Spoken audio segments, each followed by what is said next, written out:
Hello everyone, আপোনালোকে চাবলৈ আৰম্ভ কৰিছে আপোনাৰ আপোন চেনেল ইঘাৰ এডুকেশ্যন আৰু মই অভিজিত মজুমদাৰ। সকলোকে স্বাগতম জনাইছো আৰু আকৌ এটি ক্লাছ লৈ আহিছো। এই ক্লাছটো গ্ৰেড 4 ৰ কাৰণে আনিছো কাৰণ আমি বিশেষকৈ গ্ৰেড 4 ৰ ল'ৰা ছোৱালীক যথেষ্ট সহায় কৰাৰ কাৰণে প্লেন কৰিছিলো আৰু বহুত দিনৰ পৰা গ্ৰেড 4 ৰ বহুতখিনি ক্লাছ আপোনালোকক দি আছো। নাজানো আপোনালোকে কিমানখিনি আপোনালোকৰ লাভ হৈছে, কিমানখিনি সহায় হৈছে আমি নাজানো, কিন্তু আমাৰ দায়িত্ব বা মোৰ দায়িত্ব হিচাপে মই যিমানখিনি পাৰো সিমানখিনি গ্ৰেড 4 ৰ ভাল ভাল কণ্টেণ্ট দিবৰ চেষ্টা কৰিছো। কাৰণ গ্ৰেড 4 আপুনি টপিক ৱাইজ পঢ়াতকৈ যদি আপুনি এনেকৈ পঢ়ে মই ভাবো বেছি সোনকালে আপোনাৰ কামত আহিব, কাৰণ বহুত বেছি নহ'লে আপোনাৰ টপিকৰ প্ৰেছাৰ পৰি যাব। গতিকে আপোনাক যিমানখিনি লাগে ভাল ভাল প্ৰশ্ন, ইম্পৰ্টেণ্ট প্ৰশ্ন, আৰু আশা কৰোঁ এই প্ৰশ্নবোৰৰ ভিতৰতে পেপাৰখন আহক আৰু পেপাৰখন নিশ্চয় আহিব, এইখিনি অৱশ্যে আমি ভাবিব পাৰোঁ। গতিকে ধুনীয়াকৈ কপি এটা বনাই ল'ব, কাৰণ ইয়াতে এই যোনটো ইঘাৰ এডুকেশ্যন যোনটো চেনেল আছে এই চেনেলটোত প্ৰায় এতিয়ালৈকে 15টাতকৈ অধিক চাগে মই গ্ৰেড 4 ৰ ক্লাছ দিছোঁ। গতিকে বহুতখিনি কুৱেশ্যন আপোনালোকক দিছোঁ। সেই কুৱেশ্যনখিনি আপোনালোকে ল'ব চেষ্টা কৰক, কৰিব চেষ্টা কৰক। যিমান কৰি থাকিব, প্ৰেক্টিছ কৰিব, সিমান আপোনাৰ ভাল হ'ব। অ'কে, তো আমি কৈছোঁ কি আজি গ্ৰেড 4 ৰ মেথছ অৰ্থাৎ চতুৰ্থ বৰ্গৰ পৰীক্ষা আপোনাৰ নিশ্চয় ভাল হ'ব। আপুনি চিন্তা নকৰিব, কেৱল সময়মতে পঢ়ি থাকক, চিষ্টেমত পঢ়ি থাকক। আৰু পঢ়া বস্তুটো এবাৰে পঢ়ি শেষ কৰি নথ'ব, কাৰণ এই বস্তুটো যেতিয়া ভিডিঅ'টো আপুনি চাই আছে, ভিডিঅ'ৰ কুৱেশ্যনখিনি বা এনচাৰখিনি আপুনি নিজৰ কপিত উঠাই লওক। ভিডিঅ'টো আপুনি বাৰে বাৰেতো চাব নোৱাৰে, এটা ভিডিঅ' বাৰে বাৰে চালে আপুনি বৰ লাগি যাব, হয়নে নহয়? তো আপুনি নিজৰ কপিটো বাৰে বাৰে চাব লাগিব। যিটো কপিত আপুনি লিখিছে প্ৰশ্নখিনি, উত্তৰখিনি, সেই কপিটো আপুনি ধুনীয়াকৈ লিখক আৰু বাৰে বাৰে তাক চাই থাকিব, ৰিভিজন কৰি থাকিব। আৰু ৰিভিজন নকৰিলে কিন্তু আপুনি পাহৰি যাব, কাৰণ মেথছ যে বেলেগ চাবজেক্ট হ'লে বেলেগ কথা, মেথছ আপুনি পাহৰি যাব, কাৰণ কিমান কি নিয়ম, কিমান কি কেলকুলেশ্যন আছে, ৰাইট? আৰম্ভ কৰিছোঁ প্ৰথমটো প্ৰশ্ন আপোনালোকৰ সন্মুখত। তো প্ৰথম প্ৰশ্নটো আপোনাক আগবঢ়াইছোঁ, প্ৰশ্ন ধুনীয়াকৈ চাই লওক। আৰু এইটো হৈছে বেচিক 3D, আৰু আপুনি জানে যে বেচিক 3Dৰ কুৱেশ্যন পৰীক্ষাত আহিব। বেচিক যিখিনি 3D হয় তাৰে কুৱেশ্যন পৰীক্ষাত আহিব। তো দুটা ঘনক আছে, ঘনক মানে গম পাইছে ন, লুডু গুটি, এনেকুৱা লুডু গুটি, এনেকুৱা লুডু গুটি। আৰু লুডু গুটি আপুনি চাগে জানে প্ৰতিটো বাহু সমান, এইটো যদি এ হয়, এইটো এ হয়, এইটো এ হয়, চব এ হয়, ইয়াকে লুডু গুটি বুলি কয়। ঠিক আছে, এটা লুডু গুটিৰ প্ৰতিটো বাহুৰ দৈৰ্ঘ্য কিমান? এ। আৰু ইয়াত দুটা লুডু গুটি আছে, দুটা লুডু, দুয়োটা একেলগে কৰি দিওঁতে এটা আয়তীয় ঘনকৰ সৃষ্টি হৈছে। মানে কি, ভাবক এটা লুডু গুটি, এই লুডু গুটিটো আছে, ইয়াৰ পিছফালে এটা আৰু লুডু গুটি এনেকে লগাই দিয়া হ'ল, চাব দেই, আৰু এটা লুডু গুটি এনেকে লগাই দিয়া হ'ল। ঠিক আছে, দুটা লুডু গুটি যেতিয়া লগাই দিয়াৰ এটাৰ পিছফালে যেতিয়া এটা লগাই দিলে, যে লুডু গুটি দুটা লগ হৈ দেখা এনেকুৱা লাম্বা এটা বাকচৰ দৰে হৈ গ'ল। সেই লাম্বা বাকচটোৰ নাম কি হয়? অসমীয়াত আয়তীয় ঘনক হয়, আৰু ইংৰাজীত তাক কি বুলি কয়? কিউবইড বুলি কয়। কি বুলি কয়? কিউবইড। আমাক কৈছে প্ৰথমতে তোমাক মই দুটা লুডু গুটি বেলেগ বেলেগকে দিছো, আৰু দুটা লুডু গুটিৰ বাহুবোৰ কিমান লাম্বা? এ লাম্বা। অ'কে, দুটা লুডু গুটি যদি মই লগ লগাই দিওঁ এটাৰ পিছফালে এটা, তেন্তে লাম্বা বাকচৰ দৰে হ'ব। আৰু সেই যোনটো লাম্বা বাকচ, যাক তুমি মেথমেটিকেলি আয়তীয় ঘনক বুলি কৈছা, সেই লাম্বা বাকচটো তুমি কি ওলাই দিব লাগে? মুঠ পৃষ্ঠকালি ওলাই দিব লাগে। প্ৰশ্নটো বুজি পাইছো নে চোৱা? প্ৰশ্নটো বুজি পাইছো নে চোৱা? বুজি পাইছো প্ৰশ্নটো? অ'কে, তো প্ৰথমতে তুমি জানিব লাগিব যে আয়তীয় ঘনক যিহেতু বনি গ'ল, তো আয়তীয় ঘনকটোৰ মুঠ পৃষ্ঠকালি ওলাই কেনেকে? আয়তীয় ঘনকৰ মুঠ পৃষ্ঠকালি ওলাবৰ কাৰণে আমাৰ এটা ফৰ্মুলা থাকে, আৰু সেই ফৰ্মুলাটো তোমালোকে যদি নাজানা তেন্তে জানিব লাগিব। সেই ফৰ্মুলাটো হৈছে 2 × LB plus BH plus HL। L মানে লাম্বাটো, কাৰণ এইটো যিহেতু এটা আয়তীয় ঘনক বাকচ, গতিকে লাম্বা এটা আছে। বি মানে ইয়াৰ বহলটো, আৰু এইচ মানে ইয়াৰ হাইটটো। মানে কেনেকৈ মই চিম্পল উদাহৰণ এটা দিওঁ, যদি এখন ৰেলগাড়ীৰ দুটা ডবা যদি আমি এটাৰ পিছফালে এটা ডবা লগ লগাই দিওঁ, ডবা দুটা লগ লগাই দিয়াৰ পিছত ট্ৰেইনখন কি হ'ব? লাম্বা হ'ব, হয়নে নহয়? ট্ৰেইনখন বহল হ'ব নেকি? নহয় ন। ট্ৰেইনখন ওখ হ'ব নেকি? নহয়। ডেট মিনছ কি, লুডু গুটিটোৰ বাহুটো এ, তাৰ চাৰিওফালে এ, গতিকে লুডু গুটিটো আনোতে সি এ ইমানমান ওখ আছিল, আৰু এতিয়াও ইমান মানে ওখ হৈ আছে, সি তাতকৈ বেছি ওখ নহয়। কাৰণ দুটা ডবা যেতিয়া লগ লগাই দিম, ডবা দুটা লাম্বাহে হ'ব, লগতে ওখ হৈ নাযায়। ঠিক আছে, লুডু গুটিটো আনোতে লুডু গুটিটোৰ বহলটো এ আছিল,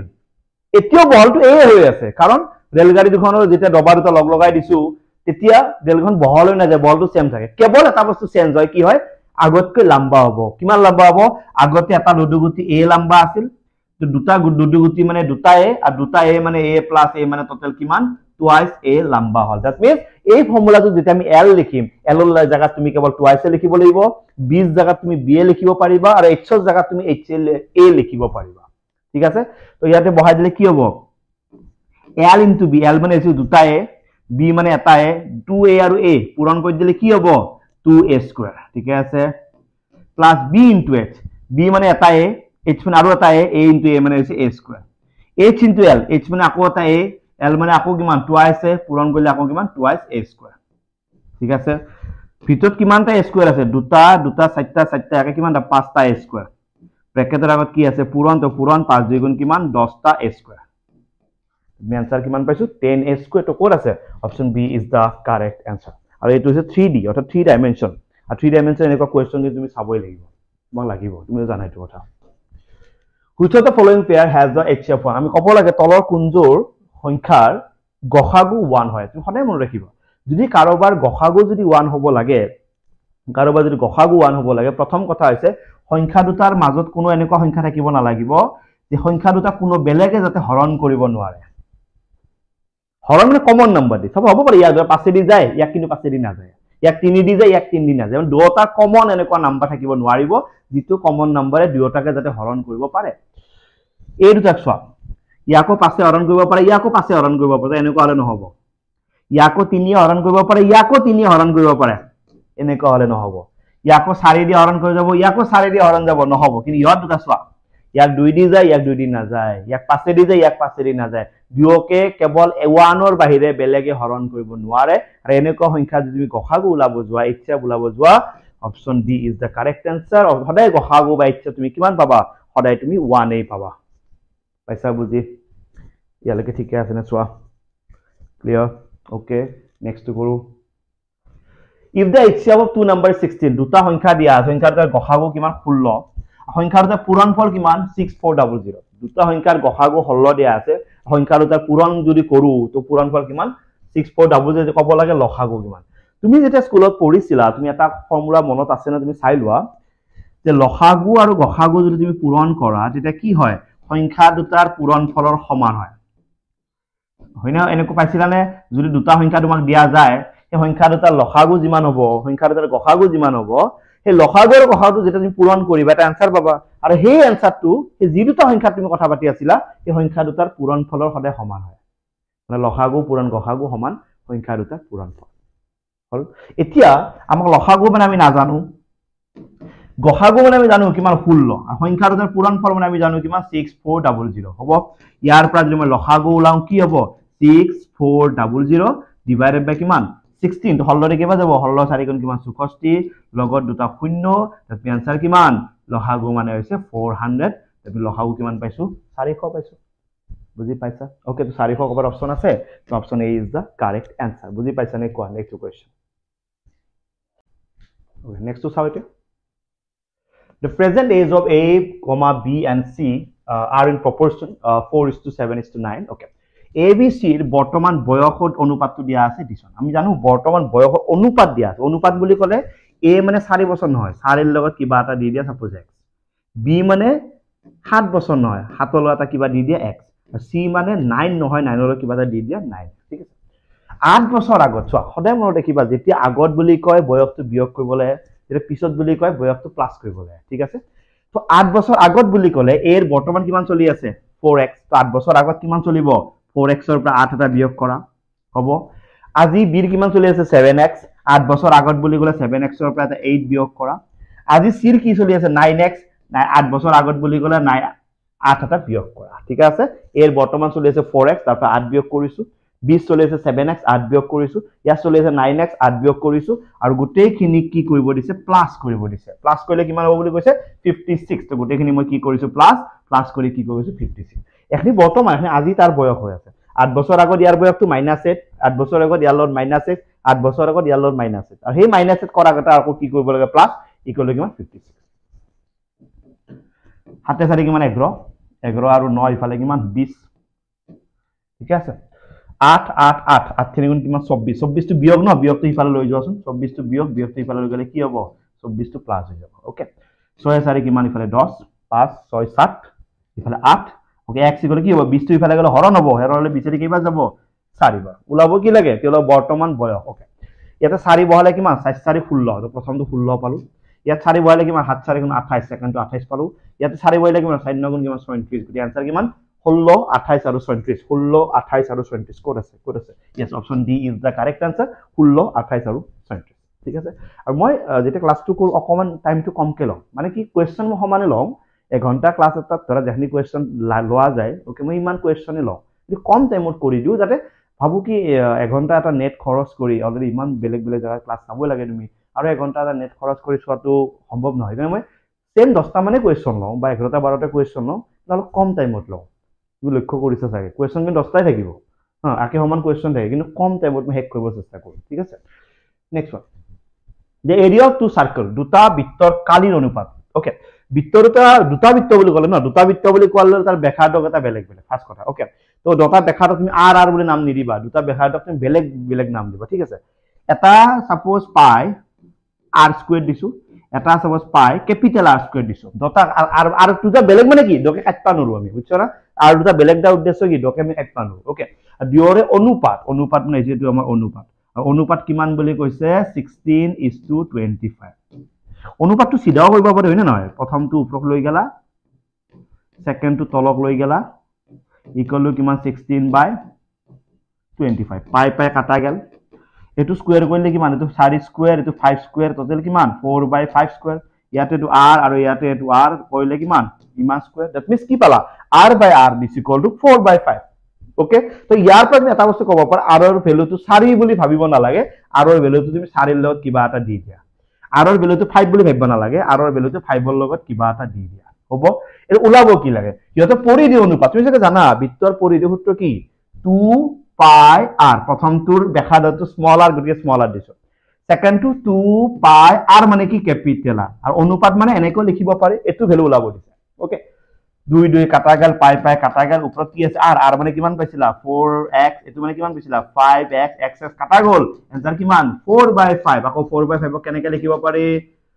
4:5 to code as a 4:5 yes option C is the correct answer বুজি পাইছা option C is the correct answer এই grade 4 ৰ বস্তুটো কন্টিনিউ কৰিম ন মানে তোমাক হেল্প হৈছে না হেতু জনাবা দে মানে ধৰা এই যোনটো grade 4 সিৰিজ কৰি আছে প্ৰায় 15-20 টা ক্লাস হ'ব এতিয়া বহুত দিন আগৰ পৰা কৰি আছে তো grade 4 এই সিৰিজটো হেল্প কৰিছে নে কৰা নাই আৰু কোনবা যদি তোমাৰ grade 4 লৰা চলি আছে দেখাবা এই বস্তুবোৰ বহুতে নাজানে কোৰ পৰা grade 4 পঢ়িবলে আৰু বহুতে ভাবে grade 4 বস্তু নিদিয়ে নেকি ডাইৰেক্ট ক্লাস দিয়ে মই grade 4 অকল grade 4 বই সেপাৰেট কে বস্তু দিও তোমাৰ কোনবা লগ বন্ধু আছে কোনবা মানুহ আছে তেও জনাবা যে অবিচাৰে grade 4 এক্সট্ৰা কে ক্লাস দিছে আমি চাব লাগে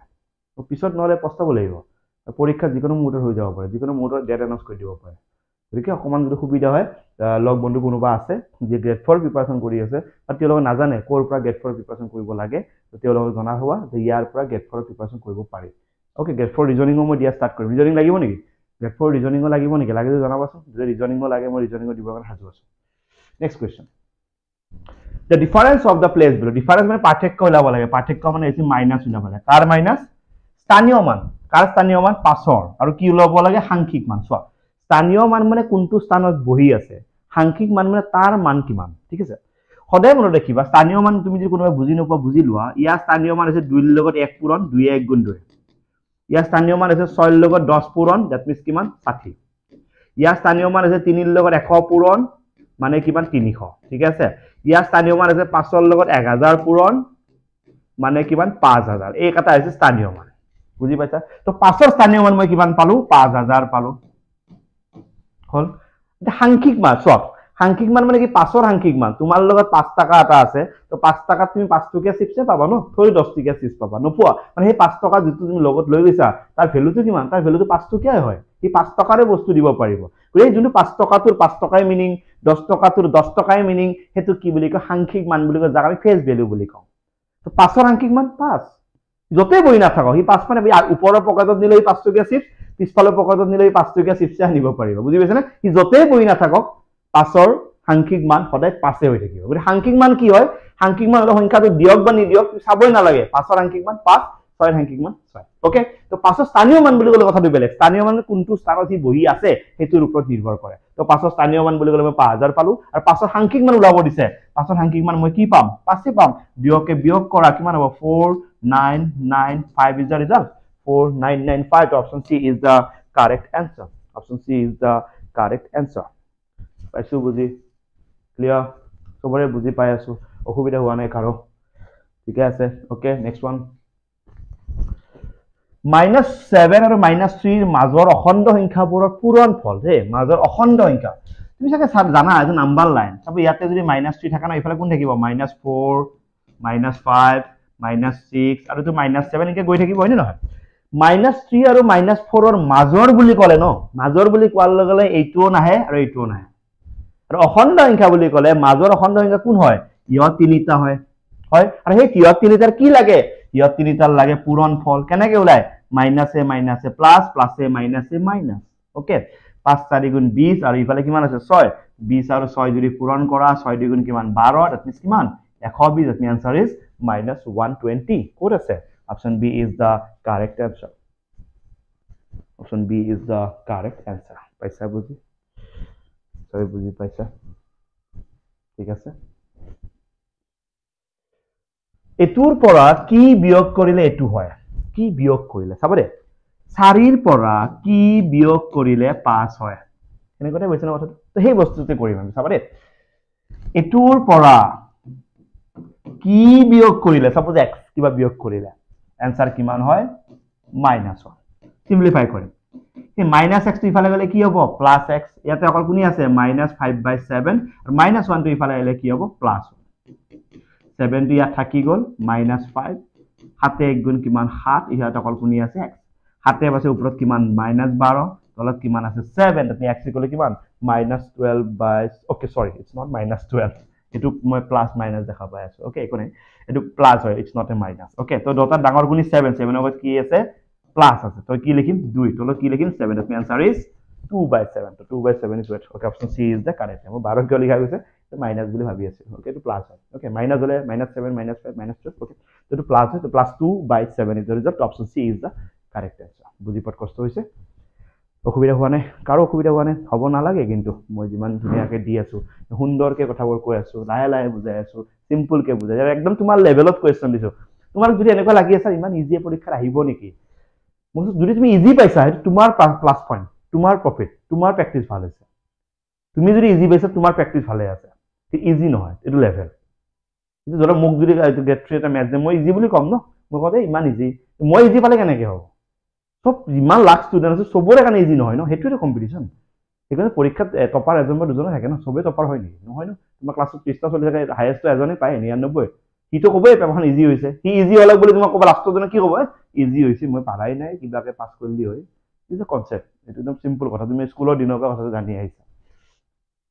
okay this is thank you okay তো কেনেকুৱা লাগিলে গেট 4 ৰ ক্লাছটো কৰি ভাল লাগিছে ন যদি ভাল লাগিছে জনাবা আৰু কি লাগে কেনেকুৱা বস্তু লাগে কি টপিক লাগে মই তোমালোকৰ কমেন্ট চাই মই ক্লাছ বনাও দে গেট 4 ৰ কমেন্টটো পাইছো গৈছে গেট 4 টো কন্টিনিউ কৰা বুলি বহুত লৰা চলি দি আছে তো কন্টিনিউ কৰাই দিছো গতিকে এটা সিস্টেমত যাও আৰু এটো প্লাস পইণ্ট সবৰে কাৰণে ভাল কাৰণ সবে বিচৰা বস্তুটো দিব পৰাটোৱে আমাৰ প্ৰতিগৰাকী মানুহৰ কাৰণে সাফল্য ঠিক আছে তো আগন্তুক দিনতো দি থাকিম যি বস্তু লাগে তুমি কৈ থাকিবা মই দিব চেষ্টা কৰিম ঠিক আছে তো লগ পাম ওকে তো জান নতুন ক্লাছত থ্যাংক ইউ সো মাচ চাই থাকিব আপোনালোকৰ আপোন চেনেল ইগালিটি আছে thank you so much love you take care okay next কোৱেশ্চনটো ফালে আগবঢ়ো এতিয়া the average of 12 number 12টা সংখ্যা দিয়া আছে তো 12টা সংখ্যাৰ গড় দিয়া আছে কিমান 35 তো 12টা সংখ্যাৰ গড় কিমান দিয়া আছে 35 যদি প্ৰতিটোৰ হৈতে 2 পূৰণ কৰা যায় যে 12টা সংখ্যা আছে 12টা সংখ্যা যদি আমি গড় ওলাব যাম গড় কিমান পাম 35 আৰু সেই যোনটা 12টা সংখ্যা সবৰে লগত যদি আমি 2 পূৰণ কৰো সংখ্যাটা বদলি যাব বেলেগ বেলেগ সংখ্যা হ'ব হয় নে নহয় তো বেলেগ বেলেগ যিকেইটা সংখ্যা পাবা সেই বেলেগ বেলেগ সংখ্যা কেইটাৰ গড় কিমান হ'ব তোমাক সুধিছে এনেকুৱা টপিক এটা মই যোৱা গ্ৰেড 4 ৰ ক্লাছটোত মই কৈছো ওকে গ্ৰেড 4 ৰ ক্লাছটোত মই কৈছো কেতিয়াবা এনেকুৱা দিব যে কেইটামান সংখ্যা থাকিব হিয়তৰ গড়টো দিয়া থাকিব তো সংখ্যা কেইটালৈ কিবা এটা বস্তু যোগ কৰিব কিবা এটা বিয়োগ কৰিব কিবা এটা পূৰণ কৰিব হয়নে তো তেতিয়া নতুন যোনটো গড় বা নতুন যোনটো এভাৰেজ সেইটো ওলোৱা এটা নিয়ম আছিল কেনেকুৱা যদি প্ৰত্যেকটো সংখ্যাৰ লগত 2 যোগ পূৰণ কৰা যায় বা যোগ কৰা যায় বা বিয়োগ কৰা যায় তো সংখ্যাবোৰ 2 2 বাঢ়ি যাব বা 2 2 কমি যাব বা 2 2 পূৰণ হৈ যাব তেতিয়া এই যোনটো এভাৰেজ তো কি হ'ব সবৰলৈ 2 যোগ কৰিলে এভাৰেজটো 2 যোগ হৈ যাব সবৰলৈ 2 বিয়োগ হলে এভাৰেজৰ লগত 2 টো বিয়োগ হ'ব আৰু সবৰৰ লগত যদি 2 টো পূৰণ হয় এভাৰেজৰ লগত কি হ'ব 2 টো পূৰণ হৈ যাব আৰু 35 ৰ লগত 2 টো পূৰণ হৈ যোৱাৰ লগে লগে নতুন যেটো এভাৰেজ নতুন এভাৰেজটো কিমান হ'ব 70 option A is the correct answer বুজি পাইছা নে কোৱা option A is the correct answer হল আৰু গেট 4 তোমালোকে যেতিয়া পঢ়ি থাকিবা সবতকে বেছি ইম্পৰ্টেন্ট দিবা লসাগু আৰু গসাগু ওকে সবতকে ইম্পৰ্টেন্ট দিবা লসাগু আৰু গসাগু হ'ব 2 নম্বৰ তুমি গড়ৰ বিষয়ে ভালকে পঢ়িব লাগিব গড় মানে এই হাবিত থাকা গড়ৰ কথা কোৱা নাই মই ওকে মেথছৰ গড়ৰ কথা কৈছো ওকে মিলো নহয় মই হাবিত থাকা গড়ৰ কথা পঢ়িব সেইটো নহয় ওকে তো গড়ৰ কথা পঢ়িব লাগিব লগতে তুমি পাৰ্চেন্টেজৰ বিষয়ে ভালকে পঢ়িব লাগিব পাৰ্চেন্টেজ তোমাক যথেষ্ট শতাংশৰ ওপৰত তুমি পঢ়িব লাগিব ওকে আৰু তুমি সংখ্যাৰ ওপৰত যথেষ্টখিনি পঢ়িবা পৰিমেয় সংখ্যা অখণ্ড সংখ্যা সংখ্যাৰ ওপৰত যথেষ্টখিনি পঢ়িব লাগিব ওকে এইবোৰ বস্তু গুৰুত্ব দিব অনুপাতৰ ওপৰত যথেষ্টখিনি পঢ়িব লাগিব অনুপাত তোমাক যথেষ্টখিনি পৰীক্ষাৰ এটা বা দুটা কুৱেশ্যন দিবই ওকে সমানুপাত পঢ়িব লাগিব গতিকে কি পঢ়িব লাগে তুমি এটা আইডিয়া পাইছা তো সেই বস্তুখিনি তুমি ধুনীয়াকৈ পঢ়িব লাগে ঠিক আছে ওকে নেক্সট কুৱেশ্যন